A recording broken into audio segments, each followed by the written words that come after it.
So প্রথমে আমি যদি ২ টি প্রশ্ন একসাথে ট্যাকেল করি। ইংল্যান্ডে পড়তে কেন আসবেন? ইংল্যান্ডে পড়তে কেন আসবেন না? ইংল্যান্ডে পড়তে কেন আসবেন আপনি? ইংল্যান্ডের শিক্ষা ব্যবস্থা গ্লোবালি রিনাউন্ড। ইংল্যান্ডে আপনি যদি কোনো একটি ডিগ্রি কমপ্লিট করেন, এটা ব্যাচেলর্স হোক বা মাস্টার্স হোক, এটা গ্লোবালি রেকগনাইজড হবে। ইউরোপের ভিতরে হোক, আপনি ইংল্যান্ডে একটা জব খুঁজছেন, ইংল্যান্ডে সেটেল হতে চান। ইউকে ডিগ্রি অবশ্যই আপনাকে হেল্প করবে compare to degree from any other country. আপনি ইউরোপে অন্য কোথাও জব খুঁজতে চান, অন্য কোথাও সেটেল হতে চান, ইউকে ডিগ্রি তারে খুবই হাইলি রিগার্ড করবে। আপনি বাংলাদেশে ফেরত যেতে চান, বাংলাদেশে কোনো জব করতে চান, ইউকের একটা ডিগ্রি আপনার একটা ইউএসপি হিসেবে কাজ করবে। আপনি নিজেকে অন্যদের থেকে আলাদা করতে সক্ষম হবেন যদি আপনার ইউকের একটা ডিগ্রি থাকে। সো ফার্স্ট পয়েন্ট, কেন ইউকে তে আসবেন? UK degree globally recognised. Secondly, আপনি যদি বাইরে মাস্টার্স করার কথা চিন্তা করেন, অন্যান্য দেশে স্পেশালি ইউরোপে অধিকাংশ দেশেই হচ্ছে মাস্টার্স ২ বছরের, কিন্তু ইউকে তে সেটা ১ বছরের। সো আপনি রিটার্ন সেমই পাচ্ছেন, কিন্তু আপনি সেম লেভেলের একটা মাস্টার্স ডিগ্রি পাচ্ছেন, কিন্তু আপনার ১ বছরে সেটা শেষ হয়ে যাচ্ছে কম্পেয়ার টু অন্যান্য ইউরোপিয়ান কান্ট্রিজ যেখানে ২ বছর লাগবে মাস্টার্স করতে। এছাড়াও যেহেতু হচ্ছে ডিউরেশনটা ১ বছর, ১ বছর ডিউরেশন হওয়ার কারণে আপনার অ্যাকোমোডেশন এক্সপেন্সেস কম হচ্ছে, আপনার টিউশন ফিস কম লাগছে। সো আপনি ১ বছরের ভিতরে সবকিছু কমপ্লিট করে ফেলতে পারতেছেন। Thirdly, UK as a country মানুষ অনেক ফ্রেন্ডলি। সো এখানে আপনি যদি আসেন, এখানে অনেক ইন্টারন্যাশনাল স্টুডেন্টস আসে। সো মানুষজন তারা অলরেডি ফ্যামিলিয়ার ইন্টারন্যাশনাল স্টুডেন্টদের সাথে। সো এখানে আপনি যদি আসেন, আপনার অতটা অ্যাডজাস্ট করতে সময় লাগবে না যতটা আপনার অন্য দেশে গেলে লাগতে পারে। তো সেটার একটা অ্যাডভান্টেজ। তারপর হচ্ছে ইউকে বেশ বড় একটা দেশ, আর এমন না যে জব অপরচুনিটিস শুধুমাত্র একটা সিটি সেন্ট্রিক। হ্যাঁ, লন্ডনে জব অপরচুনিটিস কম্পারেটিভলি বেশি, কিন্তু অন্যান্য যে সিটিস গুলো আছে ইউকে তে, সেখানেও জব অপরচুনিটিস অনেক থাকে। সো আপনি যেখানেই পড়েন, ইউকে তে আসেন, আপনি যদি আন্ডারগ্রেড করেন বা মাস্টার্স করেন, যেটাই আপনি পড়েন, আপনি ইউকের যেখানেই এই ডিগ্রিটা কমপ্লিট করেন, আপনার ইউকে অল ওভার ইউকে আপনার জব অপরচুনিটিস থাকবে। তারপর ইউকের ওয়েদারটাও কিন্তু হচ্ছে অনেক সময় আমরা নানা মিমস বা অনেক ভিডিওতে দেখে থাকি যে ইউকের ওয়েদারটা অনেকটা গ্লুমি, কিন্তু তারপরও ওই ইউকের ওয়েদারটা কিন্তু আমরা যারা বাংলাদেশ থেকে আসি তাদের জন্য অনেকটা টলারেবল। এখানে কখনো এত ঠান্ডা পড়বে না, এত বরফ পড়বে না যে আপনার মনে করেন রাস্তা ব্লক হয়ে যাবে, আপনি বাসা থেকে বের হতে পারছেন না। ঠান্ডা যতটুকুই পড়ুক সেটা টলারেবল পর্যায়ে পড়বে, আবার গরম যতটাই পড়ুক সেটা আমাদের জন্য সেটা কিছুই না। সো ওয়েদারটাও হচ্ছে ইউকের আমাদের জন্য সহনীয়। সো সেটাও একটা কারণ ইউকে তে আসার। এছাড়া ইউকে তে এন্ট্রি স্ট্যান্ডার্ড, মানে আপনি যেখানে অ্যাপ্লাই করবেন, আপনার চান্স পাওয়ার পসিবিলিটি ইউকে তে অনেক হাই। ইউকে তে অ্যাজ লং অ্যাজ আপনার সিজিপিএটা, আন্ডারগ্রেডের সিজিপিএটা অ্যাবাভ 2.7, আপনি যদি মাস্টার্স এর কথা চিন্তা করেন, আপনার আন্ডারগ্রেডের সিজিপিএটা অ্যাবাভ 2.7, আর আপনি ইংলিশ ল্যাঙ্গুয়েজ আপনার কোনো সার্টিফিকেট আছে, ফর ইনস্টেন্স আপনি আইএলস দিয়েছেন, আইএলস আপনার score 6 with no band less than 5.5, আমি আপনাকে মোরলেস বলতে পারি 90% সিওরিটিতে বলতে পারি যে আপনার এখানে কোনো না কোনো ইউনিভার্সিটিতে আপনি অ্যাকসেপ্টেড হয়ে যাবেন, আর আপনি এখানে চলে আসতে পারবেন। সো ওভারঅল ইউকে, আপনি ওয়েদারের কথা বলেন, ইউকেতে ডিউরেশনের কথা বলেন, প্রোগ্রামের এন্ট্রি রিকোয়ারমেন্টের কথা বলেন, আপনি এখানের জব অপরচুনিটিস এর কথা বলেন, দের আর lots and lots of positives, যে যে কারণে আপনি ইউকে কে আপনার হায়ার স্টাডিজ এর একটা ডেস্টিনেশন হিসেবে চিন্তা করতে পারেন। সো এগুলো হচ্ছে রিজন ইউকে তে আসার। এর পাশাপাশি একটা পয়েন্ট যদি আমি অ্যাড করতে চাই, সেটা হচ্ছে ইউকে তে আপনি যখন যদি আপনি মাস্টার্স এর জন্য আসেন, মাস্টার্স এর পরে তারা ২ বছরের একটা পোস্ট স্টাডি ভিসা দিবে আপনাকে, পোস্ট গ্রাজুয়েট ভিসা।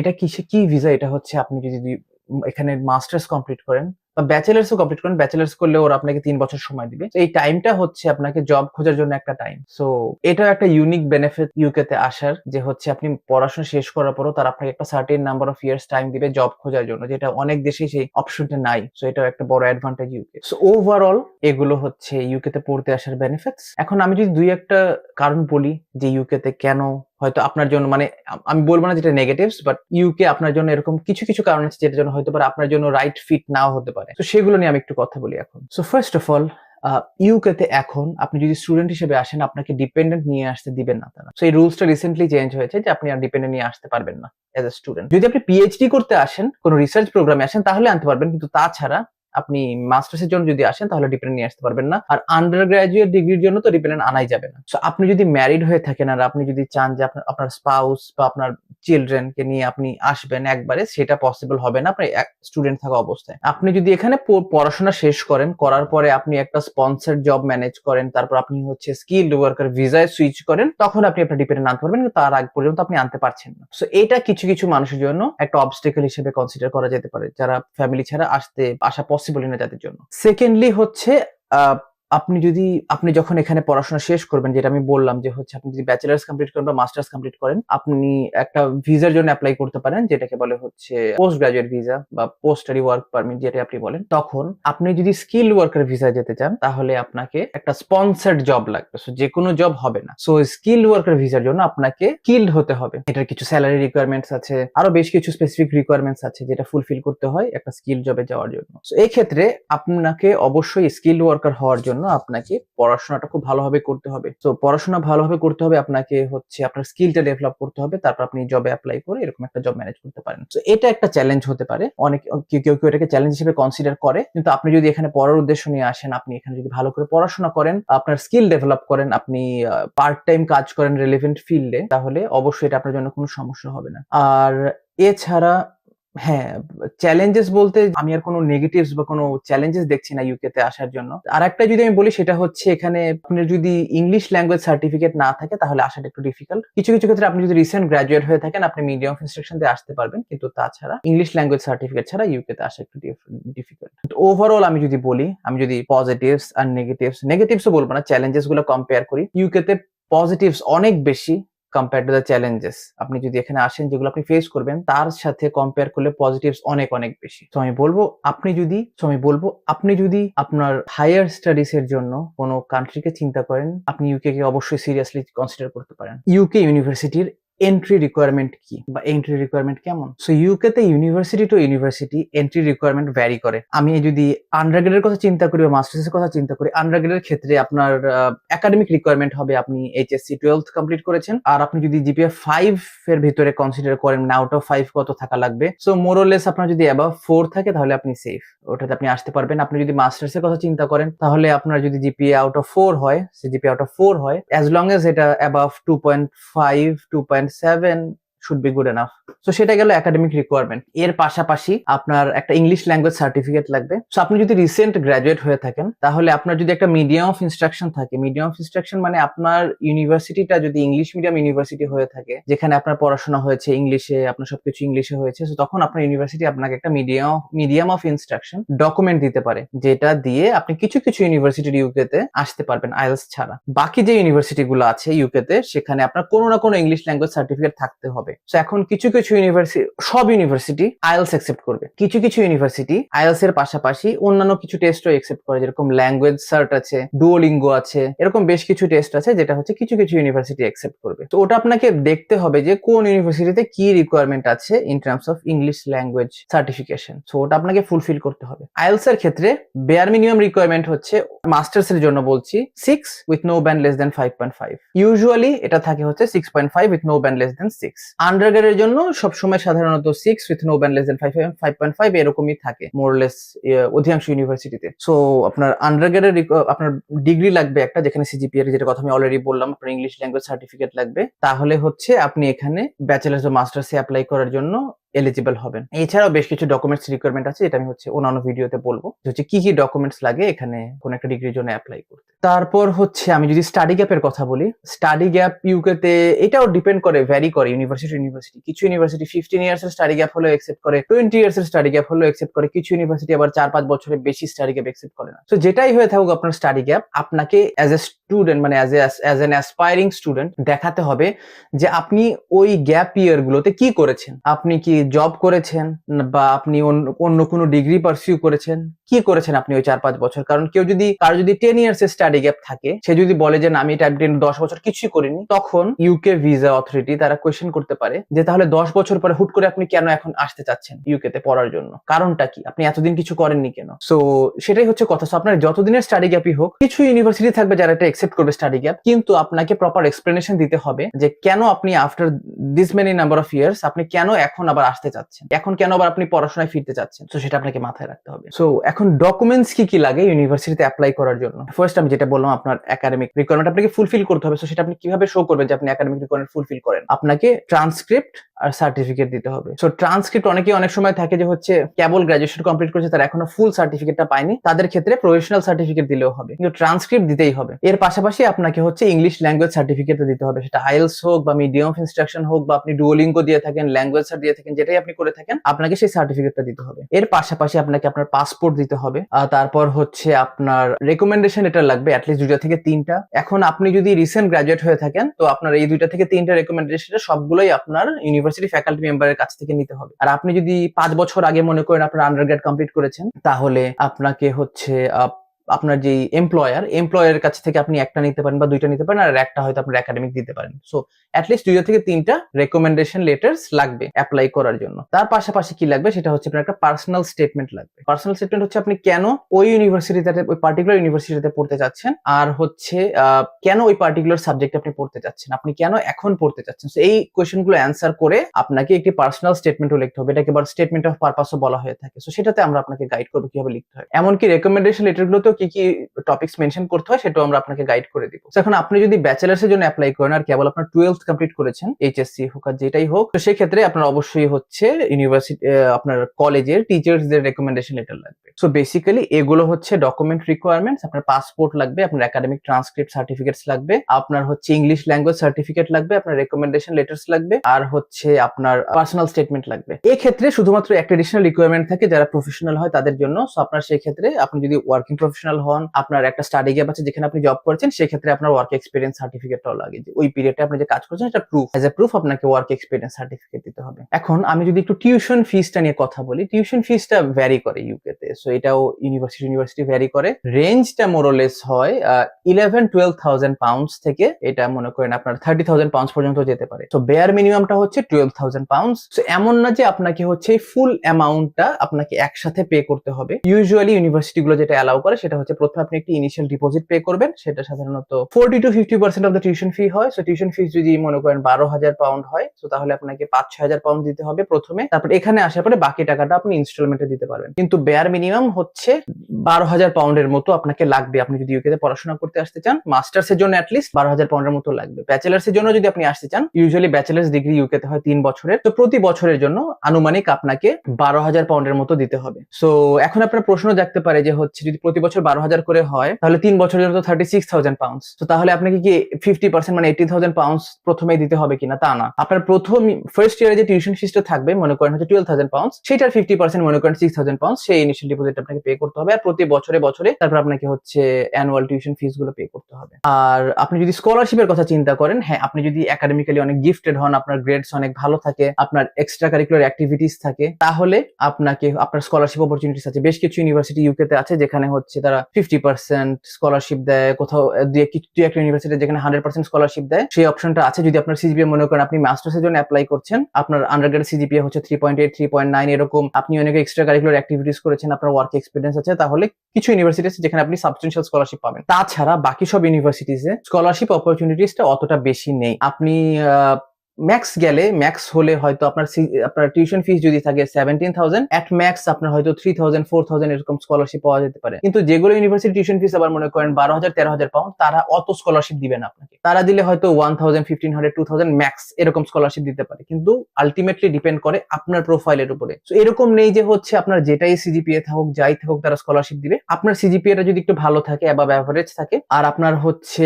মনে করেন এক্সট্রা কারিকুলার অ্যাক্টিভিটিস এর এক্সপেরিয়েন্স আছে, আপনি কোনো ক্লাবের পার্ট ছিলেন, কোনো কম্পিটিশনে পার্টিসিপেট করে ভালো রেজাল্ট করেছেন, তো সেগুলো আপনাকে হেল্প করবে স্কলারশিপ পেতে। কারণ স্কলারশিপ গুলো অধিকাংশ ক্ষেত্রে খুব কম্পিটিটিভ হয়, তো আপনাকে অন্যান্য দেশের অন্যান্য স্টুডেন্টের সাথে কম্পিট করে তারপর স্কলারশিপ ম্যানেজ করতে হবে। এখন আপনি সব ডকুমেন্ট সাবমিট করেছেন, আপনি অ্যাপ্লিকেশন ডান, তারপর হচ্ছে আপনি অফার লেটারও পেয়ে গিয়েছেন।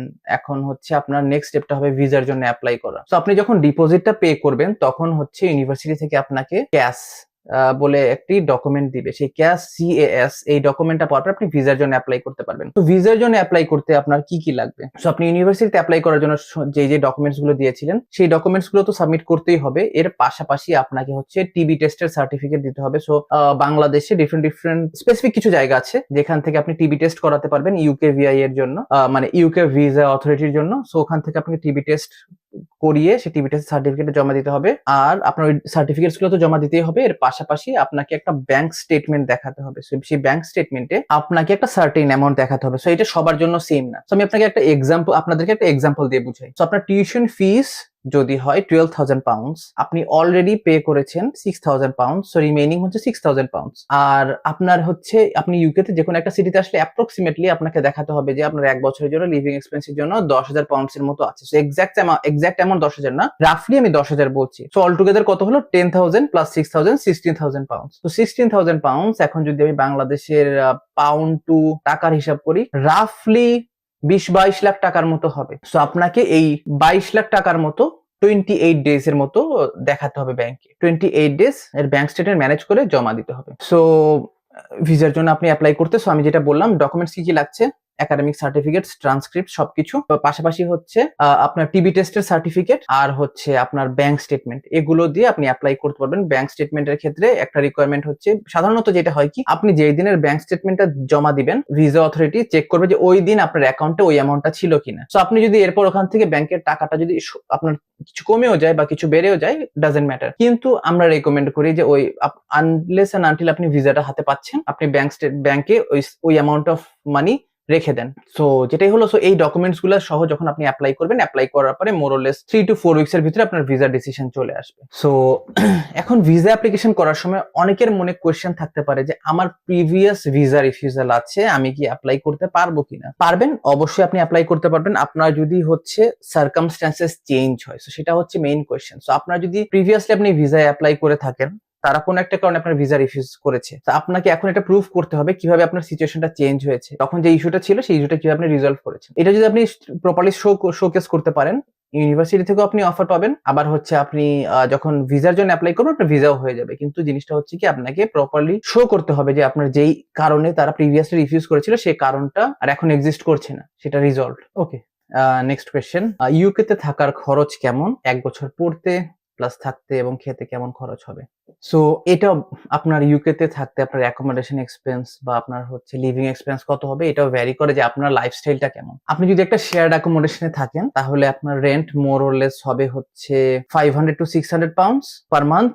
সো যেটা হচ্ছে ইকুইভ্যালেন্ট টু বাংলাদেশি টাকায় 80,000 টাকার মতো। কিন্তু এই 500-600 পাউন্ডস আপনাকে হচ্ছে, আপনি এখানে পার্ট টাইম করে ম্যানেজ করা পসিবল। সো লিগালি ইউকে তে আপনি 20 hours per week part time কাজ করতে পারবেন। সো এই 500-600 পাউন্ডস পার মান্থ যে রেন্টটা শেয়ার্ড অ্যাকোমোডেশনে থাকলে সেটা ম্যানেজ করা সম্ভব। সো 500 পাউন্ডস যদি আমি চিন্তা করি আর 12 মাসে চিন্তা করি, তাহলে হচ্ছে 6,000 পাউন্ডস এর মতো আপনার হচ্ছে থাকার খরচটা পুরো, আপনি যদি একটা শেয়ার্ড অ্যাকোমোডেশনে থাকেন। আপনি যদি নিজে একটা স্টুডিও অ্যাপার্টমেন্ট নিয়ে থাকতে চান, সেক্ষেত্রে আবার এটা বেশি হয়ে যাবে, তখন মনে করেন মান্থলি রেন্টই হবে 800 to 1000 পাউন্ডস এর মতো। আর তার পাশাপাশি অন্যান্য খরচ, আনুষঙ্গিক খরচ তো আছে। আনুষঙ্গিক খরচ যদি চিন্তা করেন, আপনার মনে করেন খাওয়ার খরচ, চলাফেরা করার খরচ, সেটা আপনার মনে করেন মান্থলি রাফলি 200-300 পাউন্ডস এর মতো পড়তে পারে। এটা ডিপেন্ড করছে আপনি কিভাবে চলাফেরা করতেছেন। এখন আপনি যদি উবারে চলাফেরা করেন সবসময়, তাহলে তো এটাতে হবে না। কিন্তু আপনি যদি পাবলিক ট্রান্সপোর্ট ইউজ করেন, মোরলেস এটাতে হওয়ার কথা। আপনি যদি একটু নিজে রান্নাবাড়ি করেন, নিজের খাবার নিজে রান্না করেন, টেক আউট অতটা না খান, সো রাফলি 200 পাউন্ডস 300 পাউন্ডস এর ভিতরে আপনার মান্থলি খরচ চলে যাবে। আর টিউশন ফিস তো বললামই, টিউশন ফিসটা কত হবে 1 বছরের জন্য, রাফলি আপনি বেয়ার মিনিমাম হচ্ছে 12,000 পাউন্ডস এর মতো লাগতে পারে। সো এটা হচ্ছে ওভারঅল লিভিং এক্সপেন্সের কথা যদি আমি বলি। পার্ট টাইম জবের অপরচুনিটিস এর কথা যেটা আমি বললাম যে আপনার কি বলে, আপনার লিভিং এক্সপেন্স, আপনার রেন্টটা আপনি পার্ট টাইম কাজ করে কভার করতে পারেন। সো পার্ট টাইমের অপরচুনিটি ইউকেতে অনেক different types of part time কাজের অপরচুনিটি সেখানে থাকে। যেরকম আপনি আপনার নিজের ফিল্ডে, আইডিয়াল সিচুয়েশন হচ্ছে আপনি নিজের ফিল্ডে একটা পার্ট টাইম জব ম্যানেজ করেন। সো আপনি ফাইন্যান্সে মাস্টার্স করছেন বা ফাইন্যান্সে ব্যাচেলার্স করছেন, আপনি কোনো একটা অর্গানাইজেশনে একটা ফাইন্যান্স অ্যাসিস্ট্যান্ট হিসেবে আপনি কাজ করতেছেন 20 আওয়ার্স। সো সেটা আইডিয়াল সিচুয়েশন, পার্ট টাইম কাজ করা 20 আওয়ার্স। এছাড়া বিভিন্ন ধরনের কাজের স্কোপ এখানে থাকে। যেরকম হচ্ছে আপনি এখানে বিভিন্ন টেক অ্যাওয়ে শপ আছে, সেখানে আপনি কাজ করতে পারেন। আপনি যদি ড্রাইভিং জানেন, আপনি ডেলিভারির কাজ করতে পারেন। আপনি অ্যামাজনে কাজ করতে পারেন, ওয়্যার হাউসে। সো নানা রকমের পার্ট টাইম কাজের অপরচুনিটি সেখানে থাকে। যেরকম আপনি ব্লু কলার জব করার স্কোপও থাকে, হোয়াইট কলার জব করার স্কোপও আছে। কিন্তু পার্ট টাইম জবের opportunities মোরলেস all over UK available থাকে। সো যেটা আমি বলেছি অলরেডি, আমি কি পড়াশোনার পাশাপাশি কাজ করতে পারবো? হ্যাঁ, লিগালি আপনি 20 আওয়ার্স কাজ করতে পারবেন পার উইক। যখন আপনি টার্ম টাইম মানে যখন আপনার ক্লাস চলছে, তখন আপনি up to 20 hours per week কাজ করতে পারবেন। আর যখন আপনার ছুটি চলবে, ইউনিভার্সিটি বন্ধ আছে, ক্লাস হচ্ছে না, তখন আপনি আপ টু 40 আওয়ার্স কাজ করতে পারবেন। সো ফুল টাইম কাজ করার স্কোপটা আছে যখন ছুটি থাকে সেই পিরিয়ডটায়। সো তাছাড়া 20 আওয়ার্স। সো এখন অনেকেই প্রশ্ন করে যে আমার কি আন্ডারগ্রেডের জন্য ইউকে তে আসা উচিত নাকি মাস্টার্স এর জন্য আসা উচিত? সো এটা আমি বলবো যে হচ্ছে এটা আপনার উপর ডিপেন্ড করছে। সো এখন আপনার যদি ফাইন্যান্সিয়াল কোনো লিমিটেশনস না থাকে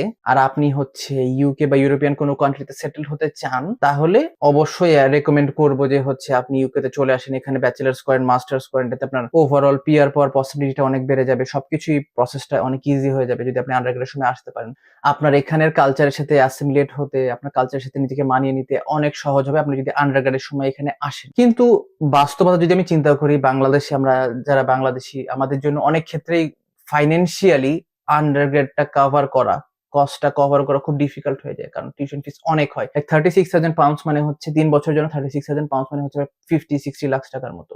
অনেকের ক্ষেত্রে সেটা ম্যানেজ করা খুবই ডিফিকাল্ট। তো সেক্ষেত্রে আমাদের রেকমেন্ডেশন থাকবে যে হচ্ছে আপনি মাস্টার্সের জন্য আসেন, ব্যাচেলার্সটা হোয়েদার আপনি বাংলাদেশ থেকে করেন বা হচ্ছে আপনি অন্য কোনো দেশে করেন যেখানে হচ্ছে টিউশন ফিস রিলেটিভলি কম, ব্যাচেলার্সটা কমপ্লিট করেন, মাস্টার্সের জন্য এখানে আসেন, যেটা হচ্ছে তখন আপনার হবে কি আসাটাও সহজ হবে, টিউশন ফিসটাও আপনার হচ্ছে কম দিতে হবে, ডিউরেশনটাও কম, তারপর হচ্ছে আপনি এখানে জব করে এখানে সেটেল হয়ে যেতে পারেন। সো হ্যাঁ, যদি আপনার ফাইন্যান্সিয়াল কোনো কনস্ট্রেন্ট না থাকে তাহলে বলবো যে আন্ডারগ্রেডে চলে আসেন। যদি ফাইন্যান্সিয়াল কনস্ট্রেন্ট থাকে তাহলে বলবো যে হচ্ছে অন্য কোথাও ব্যাচেলার্স কমপ্লিট করে মাস্টার্সে ইউকে তে চলে আসতে পারেন। ইউকে তে ভিসা পেতে আইডিয়ালি হচ্ছে, যেটা আমি বলেছি অলরেডি, ইউকে তে ভিসা পেতে অ্যাপ্রক্সিমেটলি 3 to 4 উইকস এর মতো লাগে আপনি যদি বাংলাদেশ থেকে অ্যাপ্লাই করেন। ওকে, সো নেক্সট কোয়েশ্চেনটা যেটা অনেকেই করে আমাদেরকে, সেটা হচ্ছে পড়াশোনা শেষ করে ইউকে তে সেটেলড হওয়ার প্রসেসটা কি? সো ডিফারেন্ট প্রসেসেস আছে ইউকে তে সেটেলড হওয়ার। একটা হচ্ছে স্টুডেন্টদের জন্য হচ্ছে 10 ইয়ার রুট। কেউ যদি 10 বছর ধরে ইউকে তে লিগালি কোনো ভিসায় থাকে, অ্যাপার্ট ফ্রম ভিজিট ভিসা, অন্য কোনো ভিসায় কেউ যদি ইউকে তে 10 বছর থাকে, তাহলে সে ইউকে তে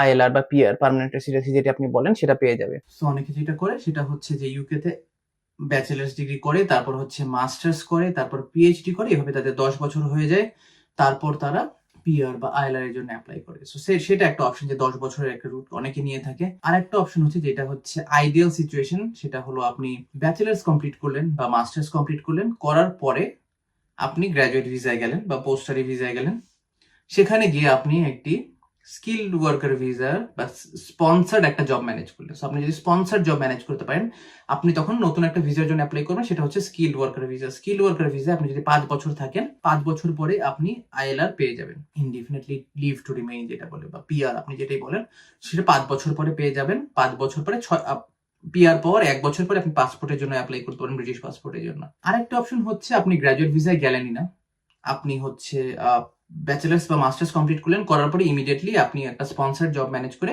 স্কিলড ওয়ার্কার ভিসায় সুইচ করলেন। সুইচ করার পরে আপনার হচ্ছে আপনি তখন 5 বছরের জন্য 5 বছর কাজ করতে থাকবেন, 5 বছর পরে আপনি আইএলআর পেয়ে যাবেন, তারপর ইমিডিয়েটলি 1 বছর পরে আপনি পাসপোর্টের জন্য অ্যাপ্লাই করতে পারবেন। সো সেভাবে ইউকেতে আপনি একজন ইউকের সিটিজেন হতে পারবেন। এখন আমি ডিপেন্ডেন্ট নিয়ে আগেও বলেছিলাম। সো আপনার ইউকেতে এখন আপনি যদি আন্ডারগ্রেডের জন্য কখনো ডিপেন্ডেন্ট আনা যেত না, আগে হচ্ছে মাস্টার্স টট কোর্স যেগুলো রিসার্চ বেসড না, টট কোর্স যেরকম হচ্ছে নর্মাল মাস্টার্স, সেগুলোর জন্য ডিপেন্ডেন্ট নিয়ে আসা যেত। কিন্তু এখন আনলেস এন্ড আনটিল আপনি পিএইচডি করছেন বা অন্য কোনো রিসার্চ বেসড প্রোগ্রাম করছেন, আপনি ডিপেন্ডেন্ট নিয়ে আসতে পারবেন না। সো ইউকে ডেফিনেশনে ডিপেন্ডেন্ট কারা? ডিপেন্ডেন্ট হচ্ছে আপনার স্পাউস, মানে আপনার হাজবেন্ড বা ওয়াইফ, এবং আপনার চিলড্রেন। সো তারা হচ্ছে ডিপেন্ডেন্ট হিসেবে কনসিডার করা হয়। সো আপনি যদি কোনো রিসার্চ বেসড প্রোগ্রামে এসে থাকেন, তাহলে আপনি আপনার ডিপেন্ডেন্টদেরকে সাথে করে নিয়ে আসতে পারেন। বা আপনি যদি এখানে স্টুডেন্ট হিসেবে আসেন, তারপর আপনি স্কিলড ওয়ার্কার ভিসায় সুইচ করেন, স্কিলড ওয়ার্কার ভিসায় থাকলে আপনি আপনার ডিপেন্ডেন্ট নিয়ে আসতে পারবেন। কিন্তু আনফরচুনেটলি আপনি স্টুডেন্ট হিসেবে থাকেন বা স্কিলড ওয়ার্কার ভিসায় থাকেন, বাবা মাকে ডিপেন্ডেন্ট দেখিয়ে নিয়ে আসা পসিবল না, বাবা মাকে এখানে ডিপেন্ডেন্ট হিসেবে কনসিডার করা হয় না। সো ওভারঅল স্টাডি অ্যাব্রোড জার্নিটা কেমন? এখন আমরা তো ইউকে এবং আয়ারল্যান্ড নিয়ে কাজ করি। আপনি যদি এখন ইউকে তে আসতে চান, স্টেপ বাই স্টেপ প্রসেসটা কি হবে? সো ইনিশিয়াল স্টেপ হবে, আপনি এই যে আপনার যে ফর্মটা এখানে পাচ্ছেন, এই ফর্মটা আপনাকে ফিল আউট করতে হবে, যেখানে আপনি আপনার এসেনশিয়াল ডিটেলস গুলো দিবেন। আপনি এই ভিডিওগুলো দেখবেন, দেখে হচ্ছে ইউকে সম্পর্কে আইডিয়া নেবেন, ইউকে তে অ্যাপ্লাই করার প্রসেসটা কি, কেন ইউকেতে অ্যাপ্লাই করা উচিত, রিকোয়ারমেন্টস কি, সবকিছু সম্পর্কে জানবেন এই ভিডিওগুলো দেখে।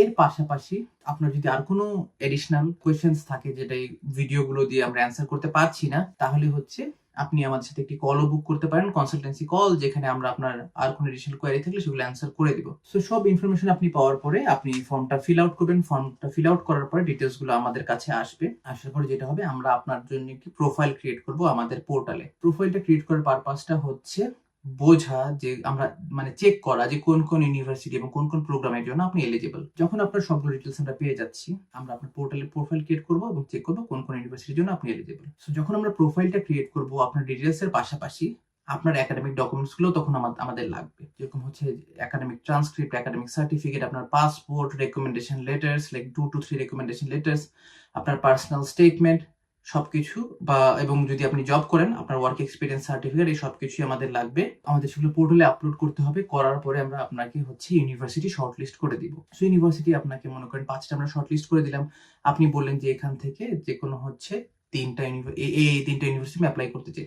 যখন আমরা ইউনিভার্সিটিগুলো সিলেক্ট করবো, কোর্স সিলেক্ট করবো, অবশ্যই আপনার সাথে ডিসকাস করে আমরা সিলেক্ট করবো যে আপনার প্রেফারেন্স কি, preference in terms of subject, university, location, tuition fees, সবকিছু আমরা কনসিডার করে তারপর আপনাকে ইউনিভার্সিটিগুলো সাজেস্ট করবো। করার পরে আপনি যখন সব ডকুমেন্টস আমাদেরকে দিলেন, ইনক্লুডিং দ্য পার্সোনাল স্টেটমেন্ট, তখন আমরা হচ্ছে আপনার জন্য অ্যাপ্লিকেশন সাবমিট করবো ওই ইউনিভার্সিটিগুলোতে। ইউনিভার্সিটিতে অ্যাপ্লিকেশন সাবমিট করার পরে ডিসিশন আসবে ইউনিভার্সিটি থেকে, মোরলেস ইউজুয়ালি 3 to 5 weeks, 6 weeks এর ভিতরে অধিকাংশ ইউনিভার্সিটি তারা ডিসিশন দিয়ে দেয়। আমরা আশা করবো আপনার জন্য সবগুলো ইউনিভার্সিটি থেকে পজিটিভ ডিসিশন আসবে। যদি মনে করেন আমরা 4টা ইউনিভার্সিটিতে অ্যাপ্লাই করলাম, সবগুলো থেকে আসলো না, 2টা থেকে ইউনিভার্সিটি থেকে পজিটিভ ডিসিশন আসলো, তখন আমরা আপনার সাথে আবার ডিসকাস করবো যে এখানে আপনি এখন কোথায় যেতে চান। সো তখন আপনি হচ্ছে আমাদের সাথে ডিসকাস করে যেখানে প্রসিড করতে চান সেই ইউনিভার্সিটিতে আমরা জানিয়ে দিব যে আচ্ছা আপনি অফার অ্যাকসেপ্ট করছেন। অফার অ্যাকসেপ্ট করার পরে নেক্সট স্টেপ হবে আপনাকে ইনিশিয়াল ডিপোজিট পে করতে হবে। সো ইনিশিয়াল ডিপোজিটের অ্যামাউন্টটা, যেটা আমি অন্যান্য ভিডিওতে বলেছি, যে ইউজুয়ালি 40 to 50% হয় আপনার overall tuition fees. 12,000 tuition fee হলে 6,500 মতো আপনাকে পে করতে হবে ইনিশিয়ালি। ডিপোজিট পে করলেন, পে করার পরে তারপর অনেক সময় কিছু ইউনিভার্সিটি আপনার একটা প্রি ক্যাশ ইন্টারভিউ নিবে। সো আপনি যে একজন জেনুইন স্টুডেন্ট সেটা চেক করার জন্য কিছু কিছু ইউনিভার্সিটি তার একটা প্রি ক্যাশ ইন্টারভিউ নেয়। ক্যাশ হচ্ছে এমন একটা ডকুমেন্ট, যে ডকুমেন্ট আপনি ভিসার জন্য অ্যাপ্লাই করবেন। সো সেই ডকুমেন্টটা ইউনিভার্সিটি না দিলে আপনি ভিসা অ্যাপ্লাই করতে পারবেন না। আর সেই ডকুমেন্টটা দেওয়ার আগে তার একটা ইন্টারভিউ নেয়, জাস্ট টু মেক শিওর যে আপনি একজন জেনুইন স্টুডেন্ট। সো সেই ইন্টারভিউর জন্য আমরা আপনাকে প্রিপেয়ার হতে হেল্প করবো।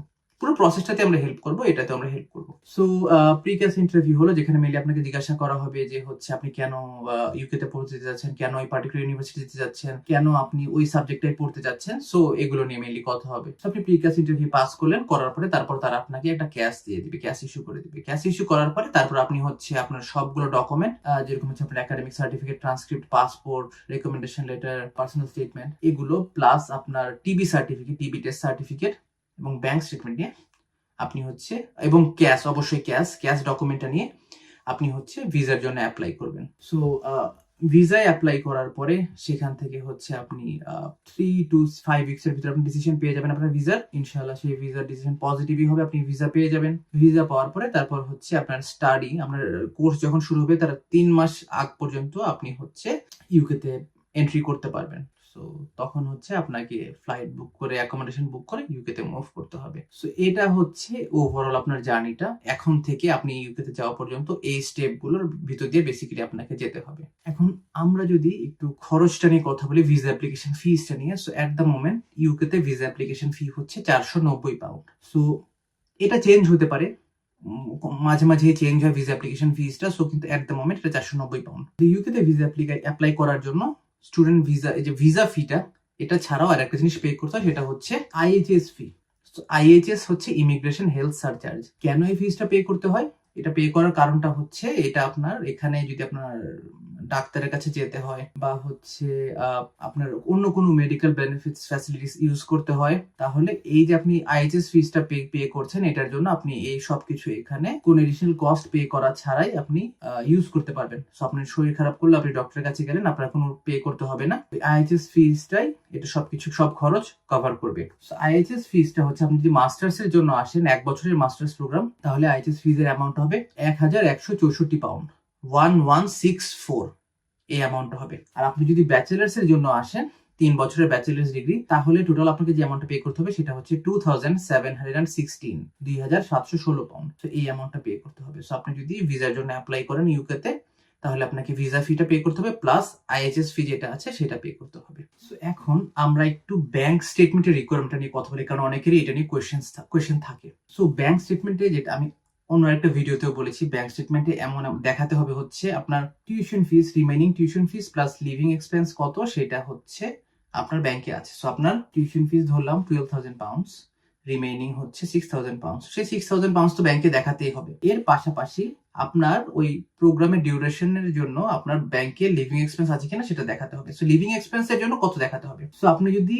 লন্ডনের আপনার আপনার আপনার ইউনিভার্সিটি যদি লন্ডন বেসড হয় তাহলে পার মান্থের জন্য 1,334 এই অ্যামাউন্টটা দেখাতে হবে, আর সেটা 9 দিয়ে মাল্টিপ্লাই করতে হবে। ইভেন দো আপনার প্রোগ্রাম যদি 12 মাসেরও হয়, আপনাকে 1334 কে 9 দিয়ে মাল্টিপ্লাই করে যে অ্যামাউন্টটা হয় সেই অ্যামাউন্টের ব্যাংক স্টেটমেন্টে ব্যাংকে টাকা দেখাতে হবে। আর ইউনিভার্সিটি যদি লন্ডনের বাইরে হয় তাহলে আপনাকে পার মান্থে 1023 পাউন্ডস 1023 1023 পাউন্ড যদি আপনার প্রতি মাসের জন্য থাকে তাহলেই হবে। সেই অ্যামাউন্টটাকে 9 দিয়ে মাল্টিপ্লাই করে দেখতে হবে যে আপনার এক বছরের জন্য কত টাকা ব্যাংকে দেখাতে হবে লিভিং এক্সপেন্স কভার করার জন্য। সো আমি যদি একটা এক্সাম্পল দেই আপনাকে, সো আপনি একটি এক বছরের মাস্টার্স প্রোগ্রামের জন্য এখানে আসছেন, যেখানে টিউশন ফিস হচ্ছে 14,000 পাউন্ডস, আপনি পে করে দিয়েছেন 4,000 পাউন্ডস, আর হচ্ছে আপনি এক্সট্রা 2,000 পাউন্ডস পে করেছেন আপনার টিউশন ফিসের জন্য। সো অল টুগেদার আপনি পে করে দিয়েছেন 6,000 পাউন্ডস। সো রিমেইনিং আছে কত? 8,000 পাউন্ডস। তো এখন আপনাকে এই ইউনিভার্সিটিটা বা London base, so London based university, so প্রতি মাসে দিতে হবে দেখাতে হবে আপনার 1,334 পাউন্ড। সো 1334 মাল্টিপ্লাইড বাই 9, অ্যামাউন্টটা হচ্ছে 12,006। সো 12,006 পাউন্ড আপনাকে লিভিং এক্সপেন্স দেখাতে হবে। সো টোটাল আপনাকে ব্যাংকে তাহলে কত দেখাতে হচ্ছে? 8,000 pounds remaining tuition fees plus এই যে 12,006 12,006 পাউন্ডস। সো অল টুগেদার এই 20,000 পাউন্ড 20,006 পাউন্ড আপনাকে 28 ডেজ এর জন্য আপনার ব্যাংকে দেখাতে হবে। এভাবে আপনার যতই টিউশন ফিস হোক আপনার লিভিং এক্সপেন্সটা ওভাবে ক্যালকুলেট করে আপনাকে হিসাব করে বের করতে হবে যে হচ্ছে ব্যাংকে কত টাকা দেখাতে হবে। তো তারপর এটা আপনি বাংলাদেশি টাকায় কনভার্ট করবেন, কনভার্ট করে ওই অ্যামাউন্টের টাকা ব্যাংকে রাখবেন। আমরা যেটা রেকমেন্ড করি সবসময় কিছু টাকা বেশি রাখবেন, ওই দিনে যত টাকা থাকবে তার চেয়ে কিছু টাকা বেশি রাখবেন, যাতে মনে করেন টাকা আর পাউন্ড রেট অনেক সময় ফ্লাকচুয়েট করে। সো এটা যদি বেড়েও যায়, সো এট দ্য মোমেন্ট এটা মনে করেন 1 পাউন্ড হচ্ছে রাফলি 160 টাকা। সো এটা যদি 170ও চলে যায় বা 165 চলে যায়, 170 যাওয়ার পসিবিলিটি কম, 165 চলে যায়, তারপরও যাতে আপনার ব্যাংকে যে টাকাটা ছিল সেটা ইকুইভ্যালেন্ট হয় ওই যে মানে পাউন্ডের সমান। সো 20,000 পাউন্ডস হলে 20,000 পাউন্ডসের ইকুইভ্যালেন্ট যাতে হয় এটা এনশিওর করতে হবে। আমাদেরকে একটা কোশ্চেন অনেক স্টুডেন্টরাই করে থাকেন যারা মাস্টার্সের জন্য এখানে আসতে চান, যে জিজ্ঞাসা করেন যে হচ্ছে কোন সাবজেক্টে পড়লে জব অপরচুনিটিস বেশি থাকে। সো এটাও আসলে ভ্যারি করে, অনেকটাই ভ্যারি করে। আপনি কোন সাবজেক্টে স্কিলড সেটার উপর ডিপেন্ড করছে। এখন আপনার স্ট্রেংথ একটার দিকে, আপনি যদি আরেক দিকে পড়াশোনা করেন তাহলে তো হবে না। কিন্তু আমি যদি এখন ইউকেতে ইন ডিমান্ড একটা সাবজেক্টের কথা বলি তাহলে হবে হচ্ছে, যদি বিজনেস ব্যাকগ্রাউন্ডের হয়ে থাকেন তাহলে হচ্ছে আপনার ডেটা অ্যানালিটিক্স অনেক ডিমান্ড, বিজনেস অ্যানালিটিক্স অনেক ডিমান্ড, এই ধরনের তারপর ফিনান্স রিলেটেড কোর্সগুলোর অনেক ডিমান্ড। ফিনান্সে আপনি ফাইন্যান্সিয়াল টেকনোলজি বা ফাইন্যান্সিয়াল অ্যানালাইসিস এই ধরনের কোনো কোর্স যদি করেন তাহলে সেগুলো ডিমান্ডে আছে, আপনি যদি বিজনেস ব্যাকগ্রাউন্ড থেকে হয়ে থাকেন। আপনি যদি মার্কেটিং ব্যাকগ্রাউন্ডে হন, ডিজিটাল মার্কেটিং এর ক্ষেত্রে অনেক স্কোপ আছে, ওভারঅল মার্কেটিং এ অনেক স্কোপ থাকে। আর অন্যদিকে আপনি যদি সায়েন্স ব্যাকগ্রাউন্ডের হন তাহলে সফটওয়্যার ইঞ্জিনিয়ারিং এর আছে, ট্রিপল এর স্কোপ আছে। সো সায়েন্স ব্যাকগ্রাউন্ডের ডিফারেন্ট এরিয়াস আছে যেগুলোতে আপনি এক্সপ্লোর করতে পারেন। অনেকে আবার হয় কি সায়েন্স ব্যাকগ্রাউন্ডে থাকার পরও বিজনেস ব্যাকগ্রাউন্ডে মুভ করে, সো সেটার পসিবিলিটিও আছে এখানে। আর হচ্ছে আপনি যদি বলেন যে হলো কোন শহরটা জবের জন্য বেটার, লন্ডনে জব অপরচুনিটিস অনেক বেশি থাকে, সেটা ঠিক আছে, কিন্তু এমন না যে শুধুমাত্র লন্ডন সেন্ট্রিকই সব জব, অন্যান্য রিজনে অন্যান্য সিটিতেও অনেক জব অপরচুনিটিস অ্যাভেলেবল থাকে। এখন অনেকের মনে এই প্রশ্নটা আসতে পারে যে হচ্ছে আমি যে ভিসা ফিস আইএইচএস ফিস পে করছি এটা অনেক বড় একটা সাবস্টেন্সিয়াল অ্যামাউন্ট, যদি আমার ভিসা না হয় তাহলে কি হবে, টাকাটা আমি ফেরত পাবো কিনা? সো ভিসা অ্যাপ্লিকেশন ফি যেটা সেটা ফেরত পাওয়া যাবে না, ভিসা অ্যাপ্লিকেশন ফিটা ওরা নিয়ে নেবে, কিন্তু আইএইচএস ফিস যেটা, সো আপনি যে মাস্টার্সের জন্য আসেন 1,164 1164 পাউন্ড যেটা আপনি পে করবেন সেটা ওরা আপনাকে রিফান্ড করে দিবে যদি আপনার ভিসা না হয়, কিন্তু ভিসা অ্যাপ্লিকেশন ফিসটা সেটার ফেরত